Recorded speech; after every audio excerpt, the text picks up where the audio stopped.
ಓಂ ನಮೋ ಭಗವತೆ ವಾಸುದೇವಾಯ. ಓಂ ನಮೋ ಭಗವತೆ ವಾಸುದೇವಾಯ. ಓಂ ನಮೋ ಭಗವತೆ ವಾಸುದೇವಾಯ.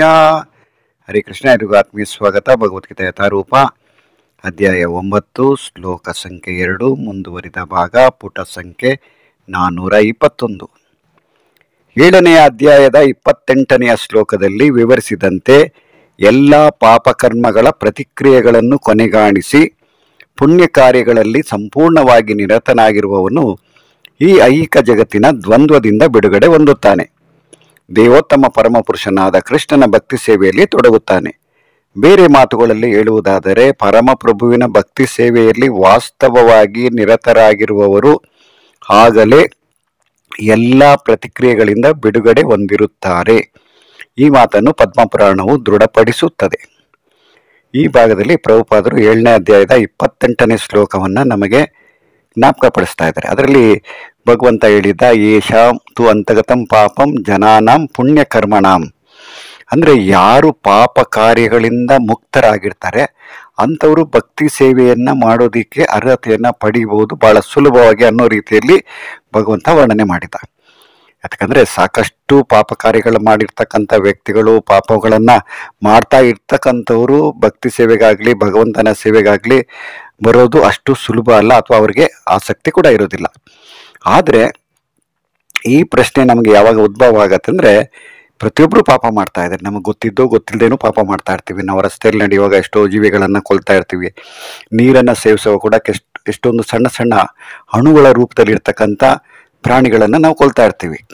ಆದರೆ ಪಾಪ ಮಾಡ್ತಕ್ಕಂಥ ವ್ಯಕ್ತಿಗಳಿಗೆ ಅರ್ಹತೆ ಇಲ್ಲ ಅಂತ ಹೇಳಿದ್ರೆ, ಅಂದರೆ ಪಾಪನೇ ಇಲ್ಲದೆ ಇರ್ತಕ್ಕಂಥ ವ್ಯಕ್ತಿಯನ್ನು ಹುಡುಕೋದೇ ಕಷ್ಟ ಆಗುತ್ತೆ.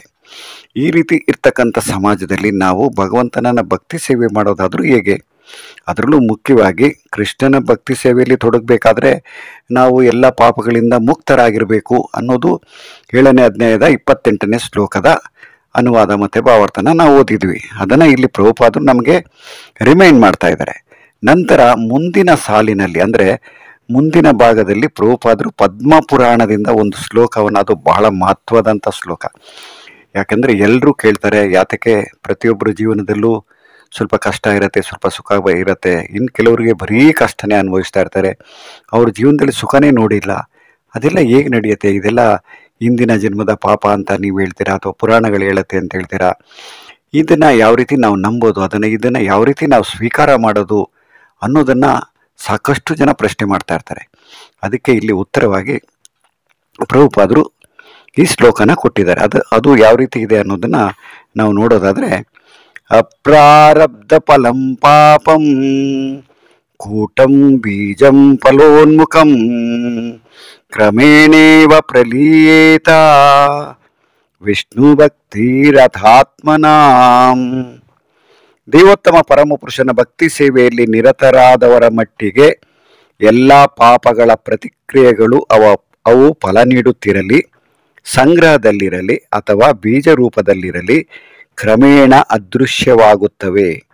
ಆದುದರಿಂದ ಭಕ್ತಿ ಸೇವೆಯ ಪರಿಶುದ್ಧಗೊಳಿಸುವ ಶಕ್ತಿಯು ಬಲವತ್ತರವಾದದ್ದು, ಅದಕ್ಕೆ ಪವಿತ್ರಂ ಉತ್ತಮಂ, ಅತ್ಯಂತ ಪರಿಶುದ್ಧವಾದದ್ದು ಎಂದು ಹೆಸರು. ಉತ್ತಮ ಎಂದರೆ ಆಧ್ಯಾತ್ಮಿಕ, ತಮಸ್ ಎಂದರೆ ಈ ಐಹಿಕ ಜಗತ್ತು ಅಥವಾ ಕತ್ತಲೆ. ಉತ್ತಮ ಎಂದರೆ ಐಹಿಕ ಚಟುವಟಿಕೆಗಳನ್ನು ಮೀರಿದ್ದು. ಕೆಲವೊಮ್ಮೆ ಭಕ್ತನು ಸಾಮಾನ್ಯ ಮನುಷ್ಯರಂತೆಯೇ ಕೆಲಸದಲ್ಲಿ ತೊಡಗಿದ್ದಾನೆ ಎಂದು ಕಂಡರೂ ಭಕ್ತಿ ಸೇವೆಯನ್ನು ಐಹಿಕ ಎಂದು ಪರಿಗಣಿಸಲೇಬಾರದು. ಭಕ್ತಿ ಸೇವೆಯನ್ನು ಕಂಡು ಅದರ ಪರಿಚಯವನ್ನು ಹೊಂದಿರುವವನು ಅವು ಐಹಿಕ ಚಟುವಟಿಕೆಗಳಲ್ಲ ಎಂದು ತಿಳಿಯುತ್ತಾನೆ. ಅವೆಲ್ಲ ಭಕ್ತಿಪೂರ್ವಕ ಮತ್ತು ಆಧ್ಯಾತ್ಮಿಕ. ಅವಕ್ಕೆ ಐಹಿಕ ಪ್ರಕೃತಿಯ ಗುಣಗಳ ಕಲ್ಮಸದ ಸೋಂಕಿಲ್ಲ. ಈ ಶ್ಲೋಕದ ತಾತ್ಪರ್ಯ ನೋಡೋದಾದರೆ, ನಾವು ಯಾವ ರೀತಿ ಪಾಪಗಳನ್ನು ಮಾಡಿರ್ತೀವಿ, ಅಂದರೆ ಹಿಂದಿನ ಜನ್ಮದಲ್ಲಿ ನಾವು ಯಾವ ರೀತಿ ಪಾಪ ಮಾಡಿದ್ದೀವಿ, ನಮಗೆ ಗೊತ್ತಿದ್ದೋ ಗೊತ್ತಿಲ್ಲದೇನೋ, ಅದು ಯಾವ ರೀತಿ ಮುಂದಿನ ಜನ್ಮಕ್ಕೆ ಅದು ನಮಗೆ ಪ್ರತಿಕ್ರಿಯೆ ಕೊಡುತ್ತೆ ಅನ್ನೋದನ್ನು ನಾವು ನೋಡೋದಾದರೆ, ಈ ಪದ್ಮಪುರಾಣದ ಶ್ಲೋಕದಲ್ಲಿ ನಮಗೆ ಅದರ ವರ್ಣನೆ ಸಿಗತ್ತೆ. ಅಂದರೆ ಪಾಪ ಮಾಡಿರ್ತಕ್ಕಂಥದ್ದು ಅದು ಬೀಜದ ರೂಪದಲ್ಲಿರ್ಬೋದು ಅಥವಾ ಕೂಟದ ರೂಪದಲ್ಲಿರ್ಬೋದು.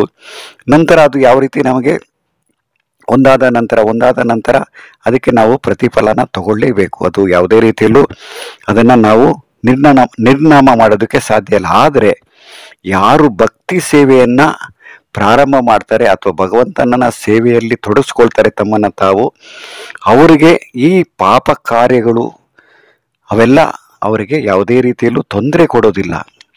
ಯಾಕಂದರೆ ಒಂದು ರೀತಿಯಲ್ಲಿ ಇನ್ನೊಂದು ಶ್ಲೋಕ ಕೂಡ ನಮ್ಗೆ ಜ್ಞಾಪಕ ಬರುತ್ತೆ ಈ ಸಂದರ್ಭದಲ್ಲಿ. ಬ್ರಹ್ಮ ಸಂಹಿತೆಯಲ್ಲಿ ಕೂಡ ಬ್ರಹ್ಮನ ಪ್ರಾರ್ಥನೆಯಲ್ಲಿ ಕರ್ಮಾಣಿ ನಿರ್ದಹತಿ ಕಿಂತು ಸ ಭಕ್ತಿ ಬಾಜಂ ಅಂತ ಪ್ರಾರ್ಥನೆಯಲ್ಲಿ ಬ್ರಹ್ಮ ಏನು ಹೇಳ್ತಾರೆ ಅಂದರೆ, ಯಾವುದೇ ಕಾಲಕ್ಕೂ ಅಥವಾ ಯಾವುದೇ ರೀತಿಯಲ್ಲೂ ಭಗವಂತನ ಭಕ್ತಿ ಸೇವೆಯಲ್ಲಿ ಯಾರು ನಿರಂತರವಾಗಿ ತೊಡಗ್ತಾರೆ ಅವರಿಗೆ ಯಾವುದೇ ರೀತಿಯಾದಂಥ ಇಂದಿನ ಜನ್ಮದ ಕರ್ಮಗಳಿರ್ಬೋದು ಅಥವಾ ಪಾಪದ ಪ್ರತಿಕ್ರಿಯೆ ಇರ್ಬೋದು ಅಥವಾ ಈ ಜನ್ಮದ ಪಾಪದ ಪ್ರತಿಫಲ ತಗೋಬೇಕಾಗಿರ್ಬೋದು, ಅದೆಲ್ಲ ಏನಾಗತ್ತೆ ಅಂದರೆ ಭಕ್ತಿ ಸೇವೆಯಲ್ಲಿ ತೊಡಗಿದ ಕೂಡಲೇ ಅದು ನಾಶ ಆಗತ್ತೆ ಅನ್ನೋದನ್ನು ಬ್ರಹ್ಮನ ಪ್ರಾರ್ಥನೆಯಲ್ಲಿ ಕೂಡ ಇದೆ. ಅದೇ ರೀತಿಯಲ್ಲಿ ಇಲ್ಲಿ ಪದ್ಮಪುರಾಣದಲ್ಲಿ ಕೂಡ ಏನು ನಾವು ಮತ್ತೆ ಒಂದು ಸಾರಿ ಅದನ್ನು ವರ್ಣನೆ ಮಾಡೋದಾದರೆ ಅಥವಾ ಅದ್ರ ಬಗ್ಗೆ ತಿಳ್ಕೊಳ್ಳೋದಾದರೆ, ದೇವೋತ್ತಮ ಪರಮಪುರುಷನ ಭಕ್ತಿ ಸೇವೆಯಲ್ಲಿ ನಿರತರಾದವರ ಮಟ್ಟಿಗೆ ಎಲ್ಲ ಪಾಪಗಳ ಪ್ರತಿಕ್ರಿಯೆಗಳು ಅವು ಫಲ ನೀಡುತ್ತಿರಲಿ, ಸಂಗ್ರಹದಲ್ಲಿರಲಿ ಅಥವಾ ಬೀಜ ರೂಪದಲ್ಲಿರಲಿ ಕ್ರಮೇಣ ಅದೃಶ್ಯವಾಗುತ್ತವೆ.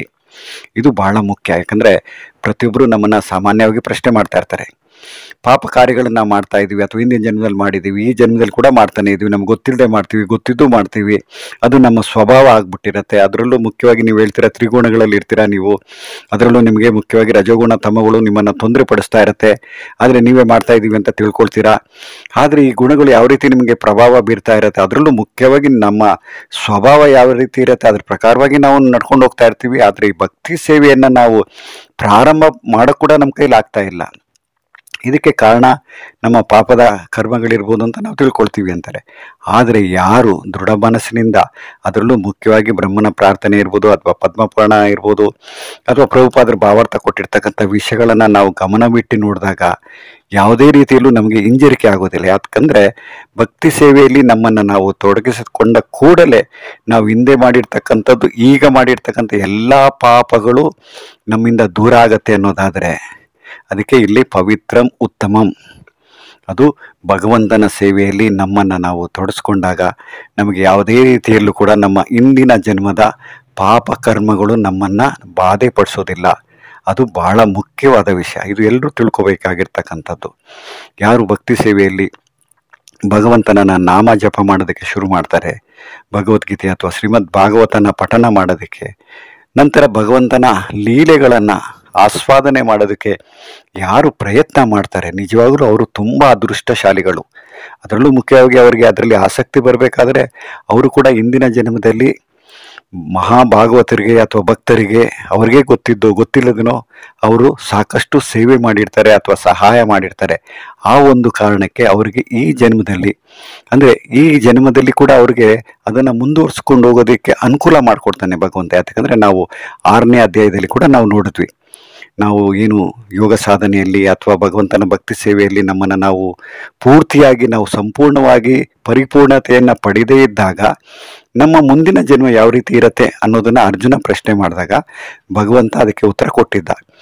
ಯಾವ ಪರಿವಾರದಲ್ಲಿ ನಿನಗೆ ಜನ್ಮ ತಗೊಂಡಾಗ ನಿನಗೆ ಭಕ್ತಿ ಸೇವೆ ಮಾಡೋದಕ್ಕೆ ಅನುಕೂಲ ಆಗತ್ತೆ, ಅಥವಾ ಮಹಾಭಾಗವತರ ಅಂದರೆ ಶುದ್ಧ ಭಕ್ತರ ಮನೆಯಲ್ಲಿ ನಿನಗೆ ಜನ್ಮ ತಗೊಂಡಾಗ ಇನ್ನಷ್ಟು ಅನುಕೂಲ ಆಗುತ್ತೆ, ಇನ್ನಷ್ಟು ಸುಲಭ ಕೂಡ ಆಗುತ್ತೆ, ಅಂಥ ಜನ್ಮ ನಿನಗೆ ಮುಂದೆ ಕಾಯ್ತಾ ಇರತ್ತೆ. ಯಾಕಂದರೆ ಈ ಜನ್ಮದಲ್ಲಿ ನೀನು ಪರಿಪೂರ್ಣತೆಯನ್ನು ಪಡೆಯೋದಕ್ಕೆ ಆಗಲಿಲ್ಲ.